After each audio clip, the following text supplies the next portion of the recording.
आए दिन पाकिस्तान में कोई न कोई कंट्रोवर्सी चलती रहती है। पहले कोर्स के रोले थे और अभी पाकिस्तान में नफरत का शिकार हो रहा है दानिश तैमूर। अच्छा खासा पाकिस्तान में फर्शी शलवार का ट्रेंड चल रहा था, लोग ईद की तैयारियों में मसरूफ थे और पता नहीं दानिश तैमूर को ऐसी क्या सूझी कि इसने सारी औरतों की नफरत अपनी तरफ कर ली। अब भाई अवाम हो पाकिस्तान की और इसको आए दिन कोई स्पाइसी चीज न मिले ऐसा तो मुमकिन नहीं है। हर दूसरी पोस्ट दानिश तैमूर से रिलेटेड आ रही थी, हर पोस्ट पे फिलहाल फिलहाल फिलहाल के नारे लगे हुए थे। तो मैंने सोचा चलो देख ही लेते हैं कि दानिश तैमूर ने आयजा खान की शान में ऐसी कौन सी गुस्ताखी कर दी है। जैसा कि मैंने पहले भी कहा है, पाकिस्तान की औरतें फर्शी शलवार के पीछे हाथ धो के पड़ी हुई थी, लेकिन दानिश तैमूर ने अपनी 4 शादियों वाले हक को नेशनल टेलीविजन पे बता दिया। और बस भाई साहब के कहने की देर थी कि सारी औरतें अपने सारे काम काज छोड़ के दानिश तैमूर के पीछे पड़ गईं।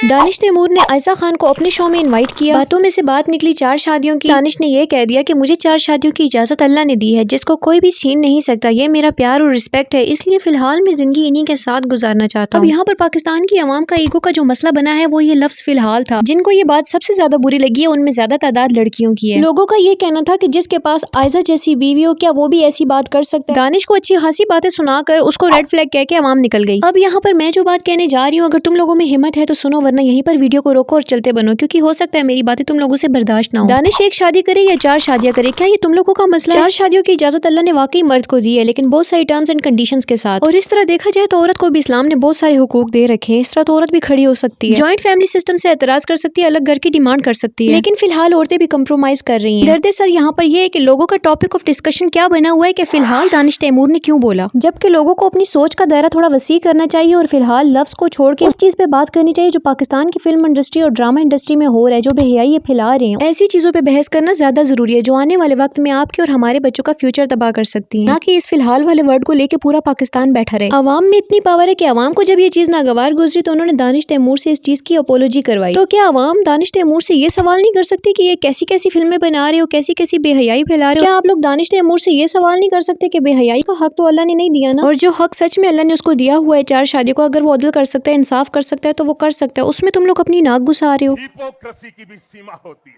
आने वाले दौर में तो ड्रामों में भी इससे ज्यादा बेहयाई दिखाई जाएगी। पहले फिल्मों में नॉर्मलाइज किया और अब ड्रामों में करते जा रहे हैं। ये लोग इतने ओवर हो चुके हैं कि इनकी एक भी क्लिप यहाँ पर मैं बगैर ब्लर किए नहीं दिखा सकती। आप लोग इसी बात से अंदाजा लगा लें। लोगों का कहना है कि आयजा जैसी लड़की को ऐसे कोई कैसे कह सकता है, तो क्यों आयजा जैसी लड़की को कोई ऐसे क्यों नहीं कह सकता? आयजा में ऐसी कौन सी खास बात है? वो खूबसूरत है, तुम लोगों की रोल मॉडल है, इसलिए। यही तो मुनाफिकत है, यही तो तुम लोगों की फितरत है। तुम लोगों का मेयार ही यहाँ तक है, सोच ही यहीं तक महदूद हो जाती है कि कोई खूबसूरत है, उसको ऐसे कैसे बोल दिया। दुनिया के होके रह गई हो बस, और कुछ भी नहीं। अब इस्लामिक पॉइंट ऑफ व्यू से बात की गई है तो इस्लामिक पॉइंट ऑफ व्यू से देखा जाए तो दानिश ने कुछ गलत नहीं कहा, लेकिन दूसरी तरफ दानिश खुद भी वही चीज प्रमोट कर रहा है जिस चीज की दीन उसको इजाजत नहीं देता। जब इन जैसे लोग उठ के रमजान ट्रांसमिशन कर रहे होंगे तो फिर 100 सवाल जन्म लेंगे। जिनका खुद दीन का कॉन्सेप्ट क्लियर नहीं है वो हमें सिखाएंगे दीन। दानिश तैमूर की जायज बात के ऊपर पूरे पाकिस्तान में बवाल मची है, लेकिन आयजा खान ने जो बातें की उसके ऊपर क्यों नहीं क्वेश्चन किया? रास्ते अल्लाह ताला खुद बना देते हैं। मैं जब आई थी, मैं होस्ट बनने आई थी, फिर मैं मॉडल बनने आई थी, फिर मैं एक्टर बन गई, फिर एक्टर के बाद मैं फैशन मॉडल बन गई। क्योंकि आप लोगों की नजर में फैशन मॉडल होना, एक्टर होना, ये सब कुछ नॉर्मल है, वरना ऐसी बातों के ऊपर सख्त क्वेश्चन उठाए जा सकते थे कि अल्लाह ताला इन लोगों के लिए रास्ते बनाता है। लेकिन नहीं, लोगों को जिस टॉपिक पे बात करनी है वो है फिलहाल।